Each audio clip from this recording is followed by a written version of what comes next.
Perfect.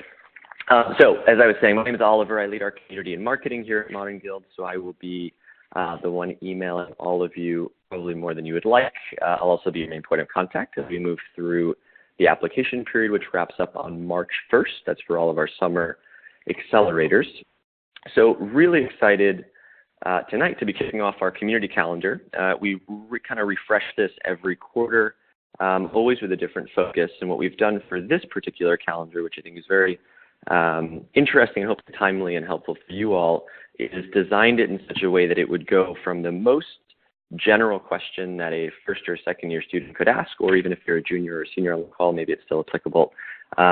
But this question of, I think I'm interested in consulting or finance, but I don't really know much more beyond that about either industry. And so what we're going to do starting tonight and going all the way through the final deadline is go with increasing depth through each of these industries. And you're going to have some sessions that are hosted by a single mentor, other ones that are roundtable discussions. But the hope is that at the end of the next 5 or so weeks, you'll come out with a really solid foundation in terms of what exactly does the business, does the industry cover? What's it about? What are some of the different companies and players involved? What are the different business units? What's the difference between working at a boutique versus a bulge bracket? All these kinds of questions we're going to really get into over these coming weeks. So I encourage you to check those out. We'll be uploading the last batch of them tomorrow evening, and they're all accessible via the Learn tab at the top of your account page, so definitely make sure to check in there. Tonight's session is, like I said, it's the first one, so before we get into the industries specifically, we wanted to cover something a little bit broader that many students ask about, which is their resume. And so even though there's some indication in the world that the resume might be on its way towards becoming obsolete or no longer the best way to tell a story, the current reality still points to the fact that the resume is one of the more useful tools at your disposal to share who you are, what you've done, and where you're headed. And particularly for finance and consulting, it continues to be a requirement for any company that you will be engaging with through the next couple of years. So we're really excited, delighted to have Rajni with us tonight. And she's going to dive into some of the details surrounding how best to craft your resume. And she'll also spend some time at the end answering questions, and we'll open it up for Q&A at that point.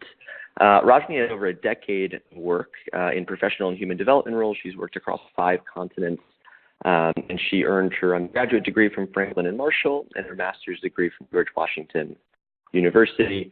As is true of many of our mentors, and you'll be meeting hopefully a lot of them over the coming weeks, she is a true passion for helping people actualize their potential. So I hope that you will take advantage of this time with her and ask all of the questions that you have. So with that, I will pass it over to Rajni.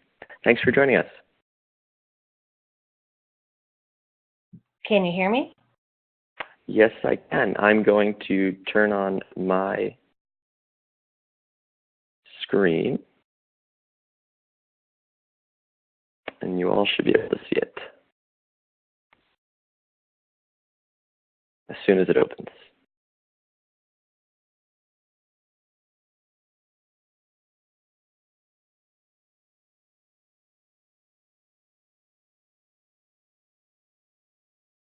All right.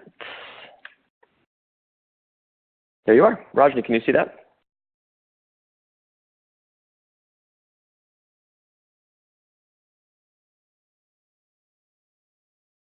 Oh, Rajni, you have to press *6 to unmute yourself.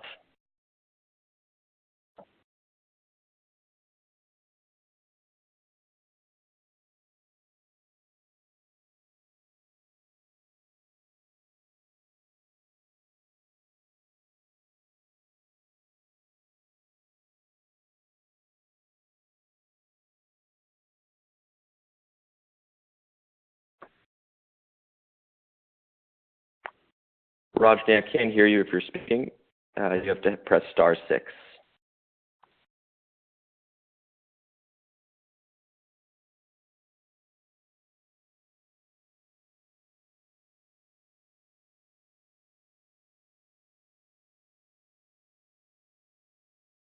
Hey, Rajni, can you hear me?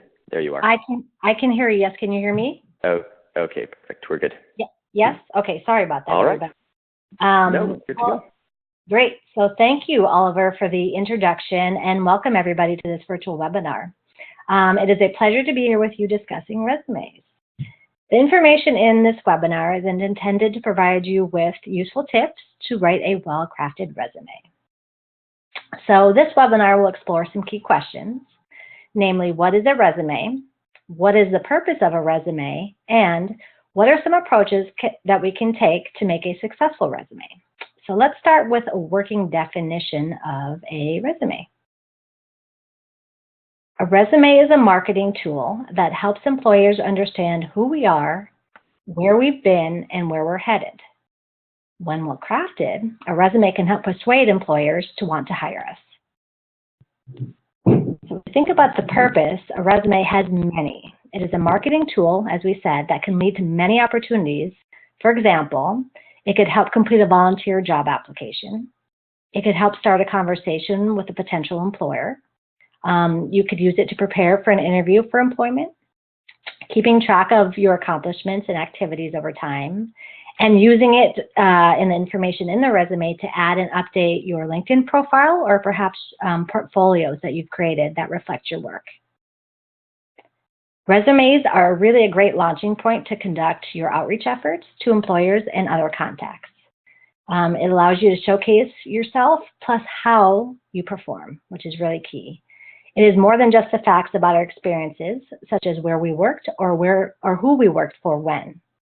It helps persuade employers why they should hire us and lets others know what we can offer and how they might help us in reaching our goals. So it's really an exchange of information and a way of communicating. Take a look at the next slide, which shows the resume process. You'll see here that there are several steps involved in the resume process. Defining our goals is a first step. So for example, are we looking for a summer internship, a part-time job, or whatever it might be? Next is gathering information about ourselves. Things like names of employers, dates of employment, our job titles. Then we can begin developing the resume, which ultimately means capturing our accomplishments and determining our outreach strategies, such as where do we want to apply, who do we want to learn more information from, and those types of things. We can then evaluate these opportunities, determining if they align with our goals. Finally, we can implement our outreach efforts, for example, submitting applications, attending interviews, perhaps even just networking, which is really powerful. And we monitor our results. If we are not meeting our goals, why not? What can we do differently as we review our resume process and overall strategy? So in the resume process, one of the first steps mentioned is getting ourselves organized by gathering information about ourselves. This information includes our resume accomplishments, which you want to take some time to think about. So we can approach this by writing down what the problem or task was, how we addressed it, and what was our positive result in our experiences. We should be as specific as possible about our accomplishments and include numbers or recognitions that can help illustrate our accomplishments. Remember, relevant experience doesn't just have to be jobs. It can include internships, volunteer opportunities, as well as coursework. So let's take a look at this slide for an example of how we might write an accomplishment and then make it even better. We want to showcase what we are most proud of and what will resonate with employers. Notice that the example is written in the first person. At this stage in the process, we are gathering information. The next step is to translate this information into a resume and to adapt our information to the resume format. If we are uncertain about a job, but interested in pursuing it, how would we talk about our experiences as they relate to the job? How could we rewrite our resume and accomplishments to reflect what the employer is going to be interested in? So let's consider that there are generally 3 ways to write a resume. They all have similar components or information, but the way in which the information is presented may be more advantageous depending on the situation. The similar components, which we're probably already familiar with, are listed on this slide. I want to emphasize, please do not get hung up on the names of headings or subheadings necessarily. We may have seen them titled slightly differently, which is okay. For example, it might make sense to have professional experience or relevant experience versus just experience, and a separate section titled Other Relevant Experience. Rather than title a section Activities or Skills, it might be titled as Additional Experience. What is important is that you are clear and consistent in your resume. So in order to decide which format to use of the three, let's look at the differences between the three types. So on this side, you'll see that there's the chronological, functional, and combination. You may have heard them be referred to with different names, but these are kind of the three typical ones that come up. Chronological is really if we want to show our growth and experience over time, then that may be the preference. It's a standard resume format and lists jobs in reverse chronological order or based on our most recent experience first. Typically, it's used for job seekers with long work history. But again, since it's the standard format, it also works really well for college students like yourselves as well as others. Functional is if we want to highlight areas we have worked in first, we may try this approach. This type of resume, however, is less common. If we do not have a lot of work experience, this could be useful. Or if we are changing careers and want to redefine ourselves, this could also be a useful format to use. The combination format or hybrid, as it sometimes is referred to, is really supposed to be a mix of both types of resumes, both the chronological and the functional. It's this hybrid version of organizing your experiences by date as well as function.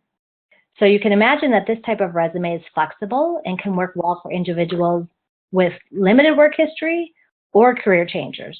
And this slide includes an example of the experience section from each type of resume.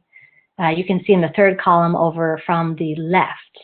Again, all types of resumes will generally have a header, education, experience, and then the skills activities sections. The main difference is how the experience section is formatted. There are some possible pros and cons to each resume type to consider when you're making a decision on which approach to use. For example, the chronological resume is likely most familiar to employers, but it could, for example, highlight a gap in work. Say you've been away from, the workforce for a period of time. Chronological might raise some questions if you're listing things in order of dates. A functional resume is less familiar to employers, and if not done well, it might actually be hard for somebody to follow and to understand what it is you're actually trying to offer. Obviously, a combination resume then makes it kind of ideal because it's a mix of both types of resumes. It's flexible and can be a good option for someone with more limited experience. Again, the main thing to remember is that we have options and do not need to feel obligated to follow just one type of resume. So take a look here on this next slide. It's actually a fictional consulting resume for a student that's about to graduate from college. In the header, just a kind of question. Again, there's not necessarily a right or wrong in some of these situations, but noticing here that they listed their home address. This may actually be useful because they're looking for jobs in that particular geographic area. But notice that they did not include, for example, their LinkedIn profile, but they could have. The education is listed at the top. But again, considering that the top third of the resume is the most viewed part of the resume, most people when they're looking at resumes are only going to spend a few seconds or moments to scan it.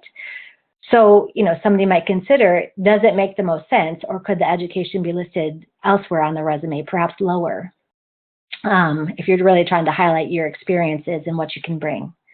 In the related experience section, looking at that, what are the results from working as a marketing intern? If you look, the results working as a consulting intern seem a bit more clear. So again, when you think about accomplishments and your resume, it's not just what your task was, but it's really what was your action and then what resulted. That's really going to show the impact that you make and you're capable of doing and offering, which is going to really make your resume shine and get noticed. The applicant in this case may consider putting some of those results that really wanting them to shine, putting them in bold to call attention to them quickly. As fundraising chair, the font size for the organization Habitat for Humanity, if you see that on the resume, is just not consistent. The text is not aligned with the other bullets in that section. So, we'll talk about it on the next slide, a couple down, but formatting is really important in making sure you're checking to make sure that you're being consistent. The leadership section or leadership experience is interesting, But again, what's the result of that? Obviously, it's wonderful that they're participating in Modern Guild, of course, as you all are. But sort of, is there anything else that they could be offering that would give some more insight into what they actually accomplished by doing this? And then the text alignment in that last section, awards and activities, is not consistent, again, with the other text alignment in the resume. And, it's these little things that will get noticed by employers reviewing resumes and may actually distract from the true intention of the resume, unfortunately. So on the next slide is another example. This is actually another fictional resume for the finance industry from somebody who actually just recently graduated from college. Notice the applicant included their LinkedIn profile this time, but no street address, which is totally fine. They included their GPA, which is okay, depending probably on the industry, and also because this person had a high-scoring GPA. If you ever had a low-scoring GPA, I'm sure you've heard this before, but you obviously wouldn't want to draw attention to it. One way around that is if in your major you had a higher scoring GPA and you felt strongly, or it was something standard for the industry to include, you could go ahead and include that versus your overall GPA.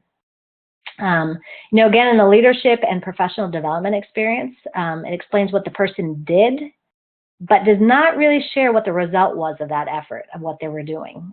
So again, those are things that are hard to kind of think through, but it's that last final stretch of thinking that can really, take a resume that much further in showcasing what you have accomplished.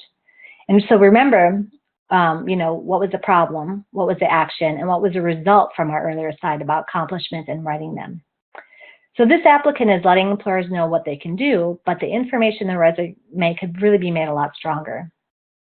Also, in the experience at Duke's Computer Science Department, is that really relevant for a finance position? It's definitely something that this student who just recently graduated is still involved with.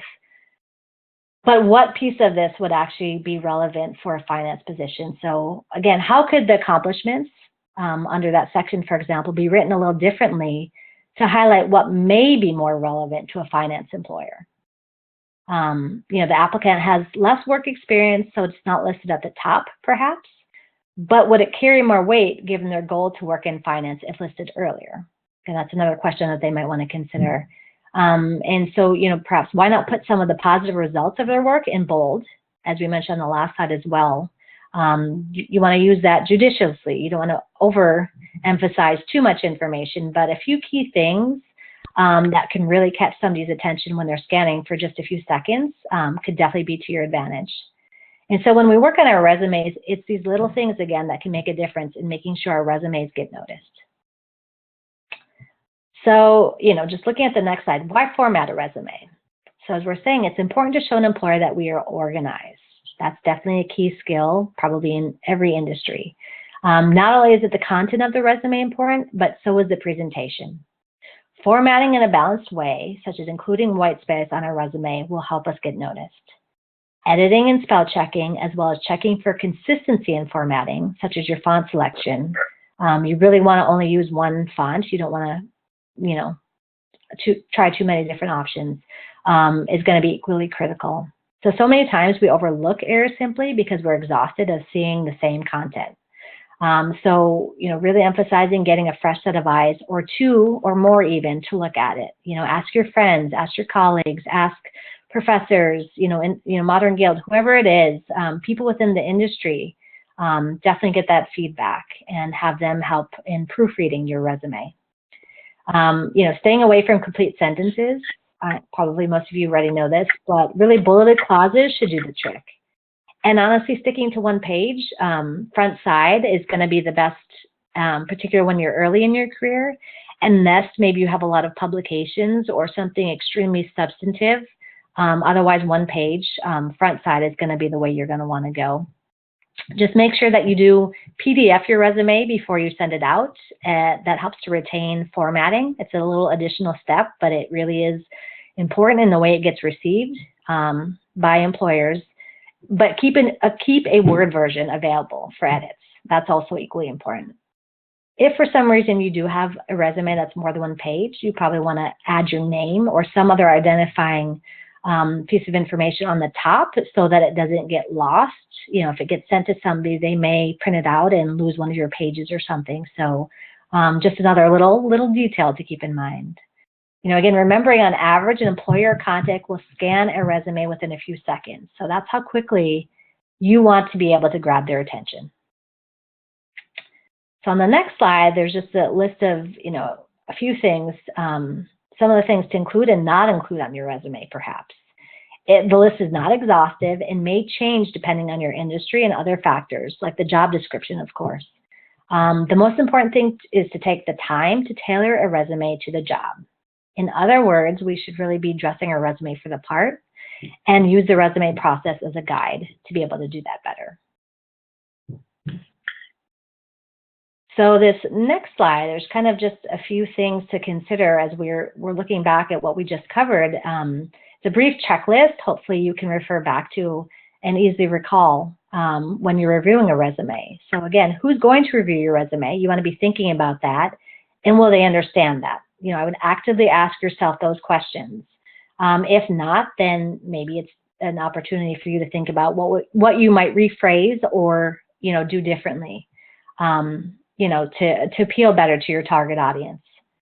Have we proofread our resume, and did someone else read it and give us feedback? Definitely, you know, take the extra second, you know, whatever it is, find somebody to go to and be open to their feedback. You know, does the resume reflect the job or position that we are interested in? You know, definitely don't shy away from pulling keywords and terms from the actual job description. It's going to make it that much easier for employers to quickly see that you understand what they're looking for and that you were able to respond to it and offer it.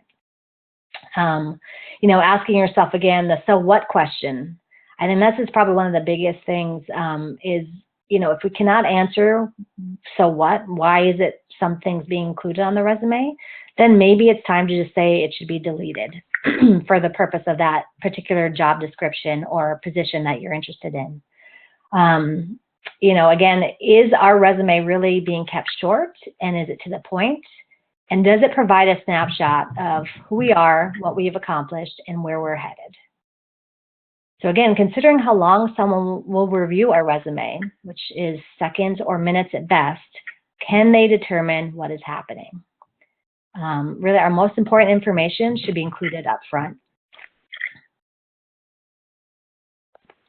So that's actually the end of the presentation. Hopefully this, you know, review of the resume has been useful. I think, again, the main thing to remember is that we are in control of the resume, and there's support to help us with writing our resume. You know, I would say use your internet, library, writing centers, colleagues, others. You know, continue working with Modern Guild, of course, and there's a lot of different ways to help crafting a successful resume. Yeah, so I think now it's just, I'd be curious to hear what questions there are. And also just to put it out there, if people have strategies that they've used that could be useful to others in this webinar to hear about, I would welcome those as well. Beautiful. Thanks so much, Reggie. Thank you.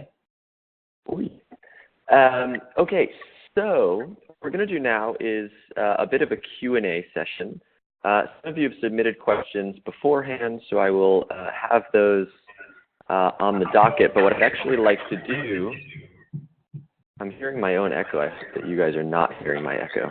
But what I'd like to do is invite you to actually ask your question directly. So what you have to do in order to do that is press *6 on your keypad, and that will unmute yourself. And why is this?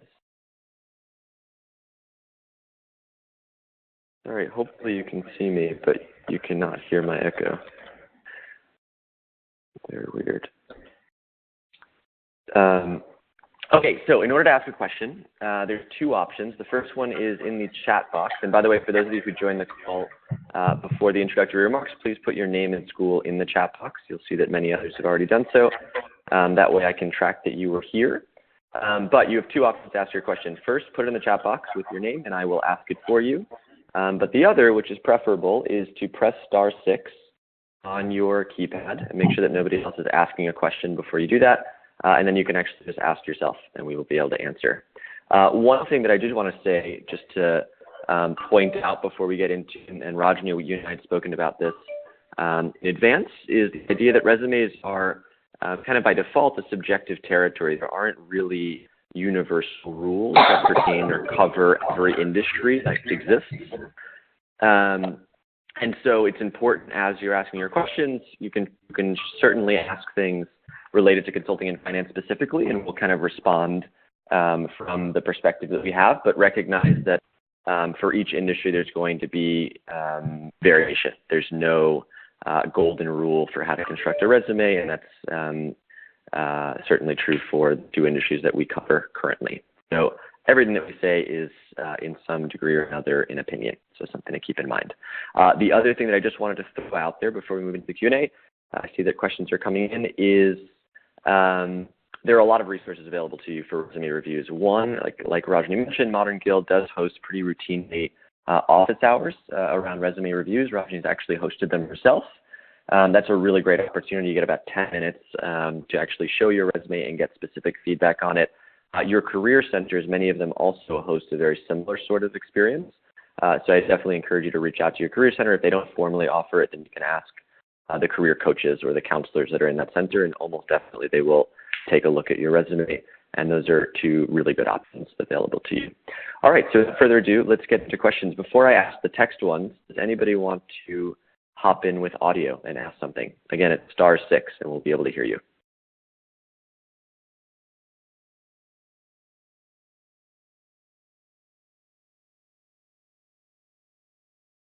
Hello? Hello, who am I speaking with? This is Derek Uba. Hey, Derek, how are you? Rajni, can you hear as well? Yes. Can you hear me? Oh, perfect. Yes. Go ahead, Derek. What's your question? All right. My question is, what are some common mistakes that people make with their resume? Yeah, so, I think some of the things that we were trying to highlight in the presentation, the formatting piece of it, you'd be amazed at how many people do not spell check and, those kinds of errors, grammatical things, the formatting. So I would definitely say that's one big mistake. Another big mistake is just not really reflecting back and thinking about the actual job that they're applying for or opportunity they're interested in and taking the time to tailor.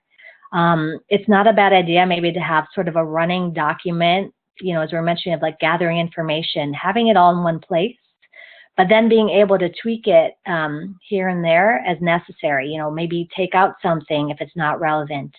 Being an editor of ourselves is not easy, particularly when we're proud of a lot of things that we've accomplished, but really thinking about, does it matter? Is this person that potentially is going to look at this resume, is it really going to mean anything to them or not? And if it doesn't, then what might I do differently? So I think those are probably some of the key things, and just trying to pack in a lot of information into a small space. Some of the best resumes really are the ones that are just, simple. You want to be able to scan quickly and look and pick out some pieces of information in just a few seconds. So, a lot of times resumes that I see in my experience, they're just packed with information and the page is full, and it's really hard to just know what to focus on. So I think there's, again, it's the formatting, it's the presentation, the quality of the content, and how relevant is it to what you're interested in. That's a good question. Cool. Thanks, Derek.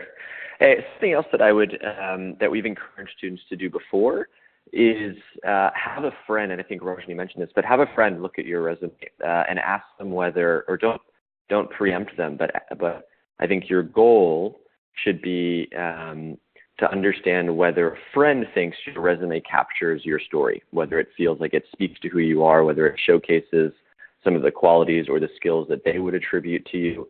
But it's a really kind of quick test to get, give them 2 minutes to look at it and more and say, does this capture me or not? And that's more than likely going to be the same reaction an employer might have. It's kind of a nice, easy way to get some quick feedback. Okay, so thanks, Derek.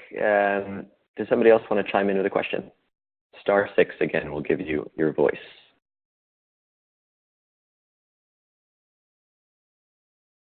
Hello? Hello. Hi, Oliver. It's Ergen and the Modern Guild team. I just woke up from my nap and I came on late, so I'm sorry about that. No problem. Thanks for joining. Yeah. So if you're applying for both finance and consulting, would I be creating 2 resumes? Yeah, that's my question. Yeah. Cool, thanks. So, Oliver, you probably have a take on this. I mean, I can, I don't actually, I think that was clear, hopefully, that I'm not coming from a finance consulting industry background. But, again, as we've noted throughout kind of the industry specific, things, they're going to vary. And so, what Oliver was just mentioning, not only a friend, but actually finding somebody in those industries already, one who can comment on, your resume. I think that definitely that feedback could be useful. I would say it probably depends on the position. I mean, I'm guessing in consulting, you could be working on finance, and vice versa. You could be in finance working as a consultant. Maybe I'm sorry if I'm not using those terms appropriately. So there could, again, I guess to answer your question, be some overlap, and you're really going to want to think about what the position is, honestly. And if there's something in either one of those that's a little different or unique, then you probably are going to want to have 2 separate resumes. Obviously cover letters, which we're not really touching on during this session, but that's another piece of this that can help, accompany obviously your resume and kind of explain where you're coming from, and, maybe add a little more of a personal touch even. Maybe even explain some of the things on your resume. If there's some things there that you wanted to illuminate or clarify, the cover letter is the space to allow you to do that. So I would definitely say that if it's 2 different jobs and they're 2 different fields and they have 2 different sort of demands and requirements and sort of standards of what they might be looking for, then you're definitely going to want to have something that's a little bit different. As we talked about earlier in the presentation, there are some commonalities across resume types and formats and such. So it's not like you would necessarily have to start from scratch to create 2 separate resumes. You just may need to, figure out how you would want to tailor them best. If you feel like it would be more to your advantage, honestly, to catch somebody's attention in the 2 different industries, if they are indeed, in fact, that different. Yeah.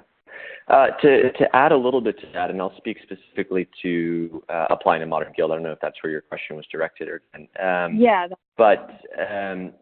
Yeah. So in general, there's kind of the bigger question of if I'm applying to jobs or internships in different industries, what story do I want to tell about myself? So it could be, and I'm going to use a super general example, but it could be that if you're applying for roles in investment banking, for example, that you might want to spotlight your activity on campus or things that you have done reflect, let's say, a quantitative background, right? Whereas if you're applying for jobs in digital marketing or in even in consulting, if you're looking for more the management side as opposed to financial advisory, that sort of thing, you might want to showcase more your problem-solving skills or your role in large teams, or meaning things other than your quantitative background. So I think there's always the question that you should ask yourself when you're dealing with an industry, and even more specifically than the industry, it's the role that you're positioning yourself for, and ask whether your resume is telling a story that supports that direction. And so that was kind of where Rajni opened in some of my remarks as well. The resume ideally captures where you're coming from, who you are now, but then also where you're looking to go. And so if you're looking to go someplace that's really quant heavy, then you probably want to try and indicate a little bit that you have some experience there. If it's somewhere that depends on your creative and your imaginative side, then you probably want to showcase a bit in that direction. So those are questions to ask yourself for sure. In terms of Modern Guild, because so many, for sure with the accelerators, but even the students who are applying who are finished with, beyond their sophomore year, we don't typically see people create more than one resume. It's not really required. There's a few reasons for that. One, if you're in your first or second year of college, chances are you just don't have a ton of work experience. So I doubt that you're actively removing things from your resume to make it fit. So I would just include the things that feel relevant, and most likely it'll still fit on page. But the other reason is because we don't insist upon it, because the resume is not a terribly important part of our own application review, and it's also not something we encourage our company partners to lean on when they're deciding whether or not to sponsor you. So As you know, it's great if you do go through that extra work and create a really tailored resume. But I would say of the things that you could spend your time doing to prepare for your applications and ultimately to put yourself in a great spot to be sponsored, the resume is not kind of the most important one. Just produce something that's solid, that captures who you are, and that'll probably work for both industries at this stage. If you're a senior and you're listening to me speaking right now, disregard all of that and definitely try to be a bit more directed because as you hopefully understand, the accelerator won't be quite as relevant for you. There will be other ways to engage. So follow up with me separately if that doesn't make sense. Hope that answers Ergan. That was a long answer. No, that's it. Thank you. Cool. So does somebody else have a question? Again, *6.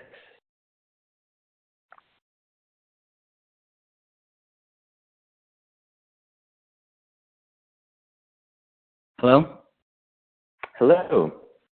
Hi, this is Derek Uba again. My question is, Derek. how relevant is LinkedIn? So this is Rajni, and I would say it's a very interesting question. You know, from where I'm coming from, and I'm a little bit older than most of you probably are, right? But from where I'm coming from, LinkedIn is definitely, you know, even if you don't list it on your profile, it's not unheard of and unknown for employers and recruiters and such to go and look at your LinkedIn profile. So I think, you know, it's kind of becoming one of those sort of standard, just like the resume, perhaps maybe of just making sure that you have that presence there that can quickly be accessible to people. And it also kind of, you know, you can, like I said earlier, take from your resume, use content that's there and put it in LinkedIn, but LinkedIn allows you to do some other things as well, right? You can get endorsements from people. You know, you can do it, use your space a little bit differently. There's obviously a picture of you there, which I don't recommend putting on your resume. You know, so it just allows you to sort of enhance and kind of, you know, allows people to see you and maybe even just kind of pass your LinkedIn profile around more easily. Like obviously resumes, if they're electronic, I'm just kind of thinking logistically for people trying to respond to resumes or in the review process. It's a really quick and easy way, you know, if we're thinking about all of these as marketing tools, essentially, you know, as whether they're like almost brochures of ourselves or whatever, kind of got to think about what's going to be appealing to people. And, you know, again, that LinkedIn profile is just that quick way for somebody at a glance, really at a glance, in a different kind of visually appealing way to learn a little bit more about you. And like I said, perhaps you can include some other things in there that might pique their interest and curiosity and you know, want to learn more about you. So I would say yes. Modern Guild, I don't know, Oliver, if you guys sort of have some guidance that maybe is given. I again, don't know specifically for the finance consulting industries, but I think, you know, LinkedIn and having that profile is definitely going to help allow you to get opportunities as well. I mean, not just using it for your resumes, but allowing you to tap into what opportunities are out there. You know, it's a pretty powerful tool. Yeah. I'll expand upon just from Modern Guild perspective. The LinkedIn page, and again, this is something that I would say is less common for first and second year students to have a LinkedIn page or at least one with content on it. But when we are actually looking to quote unquote recruit for our accelerator, so when we actively reach out to students, one of the primary tools that we use is LinkedIn. And so there's a few reasons why that's helpful. One, as kind of a high level, if you were to think of the resume as a streamlined, almost kind of minimalist, it's an effort to try and communicate your story in as sparse, you know, few words as possible.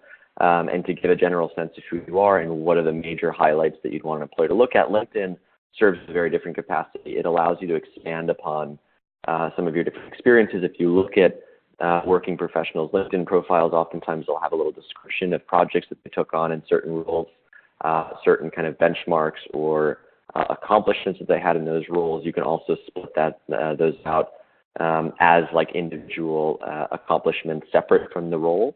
So you can highlight skills that way. You can be endorsed, as Rajni mentioned. There's a lot of ways not only to project a story about yourself that's more dynamic and full, but also for other people to verify it and to say, to speak to their experience of working with you. So it's a really, really excellent tool, not to mention how it works in terms of networking and being able to reach out to people and ask questions, which your likelihood of getting responses so much higher if you've actually filled out and put a little bit of time into your LinkedIn. So I would definitely encourage you to set one up if you've not already. It's not important to get everything on there at once, but it's the kind of thing that can evolve as you take on new experiences and as you kind of poke around other profiles and see how people approach their own pages. So certainly I'd recommend it.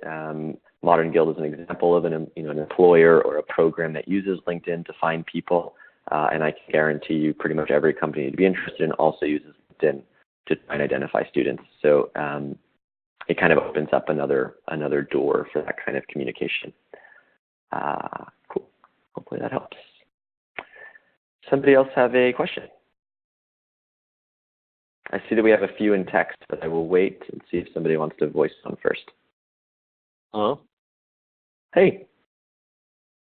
Hey, I'm Justin. I'm a freshman this year, and I was wondering how much info from a high school should be included on my resume, if any? Yeah. So this is Rajni. And Oliver, please jump in on this as well. I mean, I think, as a freshman, I guess, it's sort of, rather than thinking about it in terms of high school and I just completed high school, it's sort of, take it from the lens of like, what is it you're interested in maybe? And kind of what have you been doing? And kind of see how you might position some things. I mean, obviously you're going to have some experience. I'm sure you do. So it makes sense. It makes sense that you would have some things there. I don't know if you were particularly thinking about listing some of the academic side of it or more just activities and such that you were involved in. I think, you start building from where you are, right? You obviously don't want to over exaggerate or, come up with things that don't actually exist, or you wouldn't feel comfortable as representing where you are at this point in time in your career. I would say as somebody who's worked on hiring, again, not in finance or consulting, but generally not my industry, it's understood if somebody's just coming out of college or if they're, still in college, I'm not looking for them to have the same level of experience and exposure as somebody who's further into their career, just to be fair in that regard. So I think there's definitely no harm in it. I think obviously if that's the experience you have, then that's what you have to showcase. Again, you're just going to want to think about how you want to position that. So, it sets you up for, something that you're going to be interested in and that you want to do, but kind of where you're at in your career right now, right? And sort of, what are you going to feel comfortable with? What maybe will also maybe challenge you a little bit, kind of continuing to build on your skills and stretch you so you're moving towards that next direction you want to go to. So, I mean, I guess I would just answer it as yes, it makes sense. If you've just gotten into college and that's the experience that you've had, then that's what you're going to want to include because that's what you have to build from. You're just going to want to think about how you position it and, how you're going to make yourself the most competitive that you can while still being true to what it is you are able to accomplish and do and offer at this point in time in your career. Thanks.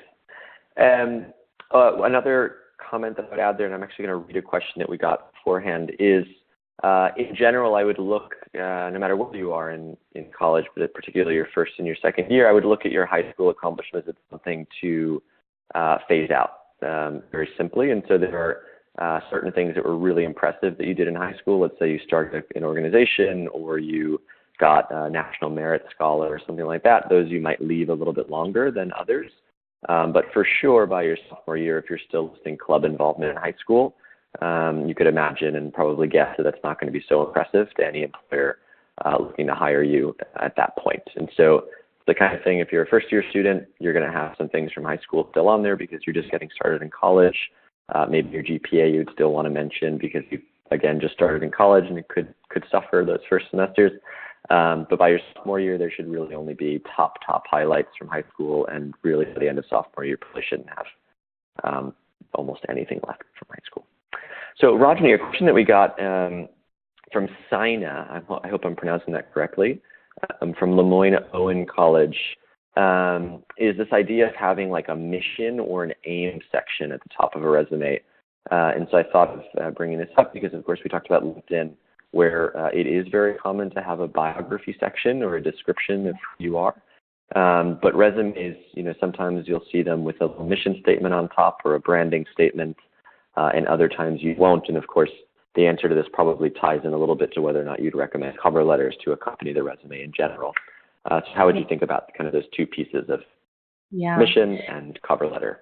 Yeah. So to answer the last one, cover letter, I would say yes, absolutely. Probably varies from industry and how much time people are spending, but I can tell you, even with the resume, even if it's really well presented, formatted, written, I don't always clearly know what somebody's intention is. What do they want to accomplish, and what is it? And that cover letter can really make it easy. And like I said, I'm coming from the nonprofit, mission-driven background information, so we're looking for people that are going to have a lot of passion, and some of that really pops out. Those personal connections really pop out in those cover letters. So maybe sometimes they're not a requirement. I feel like usually they still are. I would regardless recommend doing it. It also just, honestly, not just for the sake of submitting it, and even if it isn't a requirement of submitting it, but for yourself, it actually helps as you're applying to position, really voicing your thoughts succinctly on why it is you're interested in this particular position. All these tools, the resume, cover letter, all of them are just going to be great talking points and, pieces of cheat sheets basically for yourself as you go into phone interviews, conversations, in-person interviews or whatever it is. So I would absolutely definitely say use the cover letter to your advantage. And, I've been in situations, I don't want to scare anybody, but I've been in situations where if people don't submit a cover letter, we haven't always considered their application, just because it's not as clear as somebody else who's much stronger because they've gone that extra step and included that as part of their submission. In terms of the mission statement, I think my understanding, again, is that things have sort of evolved. I think in the past, sometimes people would include sort of their objective statements, and that really has shifted because that was a bit more about what you are looking for.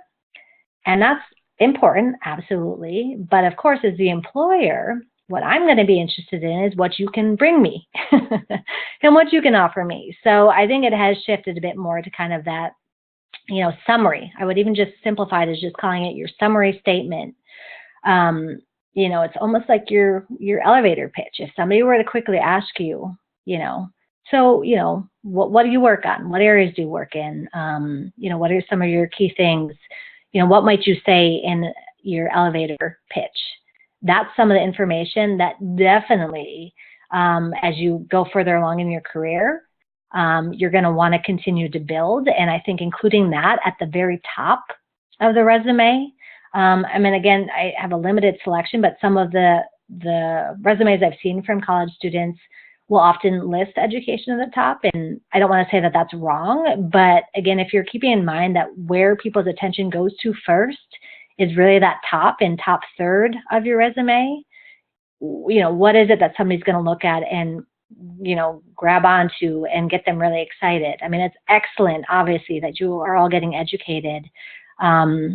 But that doesn't tell me that much about you. I guess I'm going to kind of assume probably that most applicants that I get, maybe this is a bad assumption to make, but most applicants have got that education. They've got their degree or they're working on it. So, what else beyond that? So I would say definitely, starting to build on, and I don't know, this may be a little bit trickier earlier in your career, but definitely as you progress through your college years, starting to build out. And I think, as you're practicing, which I'm sure you're doing through Modern Guild and other ways, developing those elevator pitches, kind of using that space at the top of your resume. And, like Oliver was saying, even your LinkedIn profile, using that space to be able to highlight that. A lot of HR human resources and recruiters and such, they may only, I've actually been told this by, a career coach, they may only look at that section. They're really not going to even look at sometimes your experiences. They just want to know really quickly in 1 second, who is this person? What are some of the key things that they are known for doing and can offer our company or our organization? And then do I think that they fit the bill? Do I think that they match up well enough that I'd want to recommend that they move on in this interview process or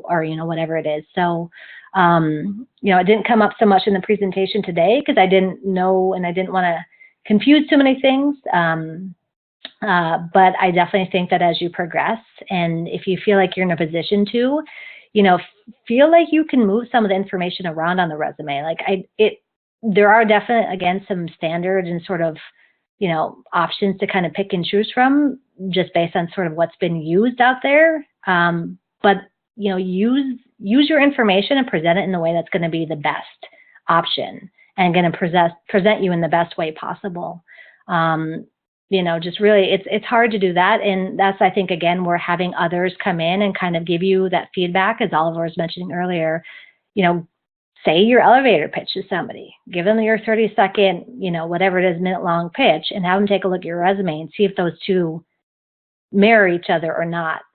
And that can kind of help guide sort of what you might pull up or, maybe remove or, just kind of how you can move the different pieces on your resume around. So in summary, I would recommend both, honestly. Yeah. So we've got time for one more question if somebody wants to chime in. I'll give you a second to think about that. To answer your question, Eileen, and I encourage you to follow up by email afterwards if this doesn't make sense, because I won't get too much into the detail here. But obviously, it's a unique scenario. The question was that she's a transfer student and therefore doesn't have an accurate GPA from Baruch, where you currently attend.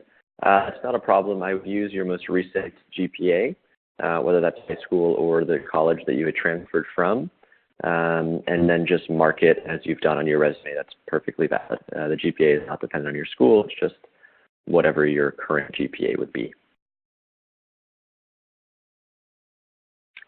So we've got one more question. Does somebody want to chime in and ask?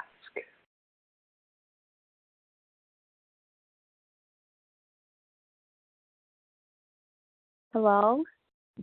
Hello. Hi, Oliver. It's Ergen. Hello, Ergen. So would you want to include your coursework, or if you don't have space, can I take that out? So you're asking whether one should include coursework classes? Yeah. This is Regina. I mean, I think that if, I'm sort of hearing you maybe asking if you can take it out. Is it perhaps because it's not relevant? Because you don't have to by any means. I haven't taken my major classes yet. That's why. Yeah, I'm sorry, I missed that. You haven't taken my major classes yet. So Baruch does the 2-year thing, and you can go to the business school and take the major classes. Yeah, I mean, I guess a reason why you would include the coursework would obviously be because it's relevant. You're wanting to bring out something that's going to relate to, what it is you're seeking.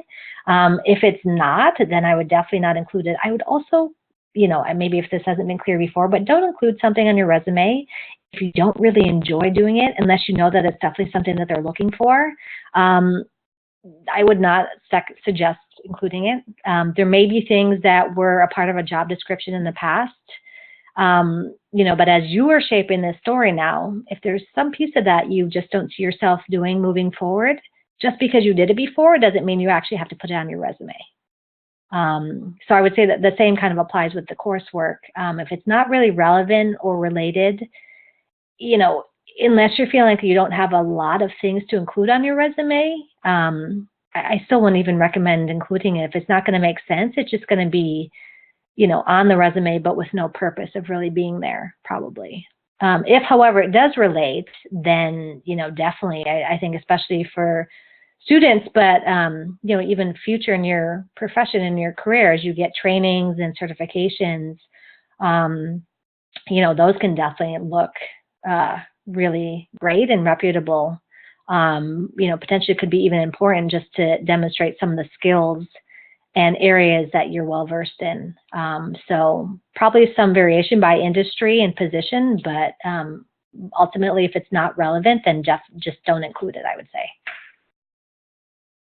Yeah, I think it's a good question. Again, if as a rule of thumb, I would think about things that you put on your resume as or as kind of a way to evaluate whether they should be on your resume is, would I want or be excited to answer a question about this if an interviewer were to ask me? And so I will say, even from my own perspective, having looked at lots and lots of resumes from those who apply to Modern Guild, it's so easy to tell when a student has just put things on there because they're trying to fill space and it doesn't actually communicate anything informative at all.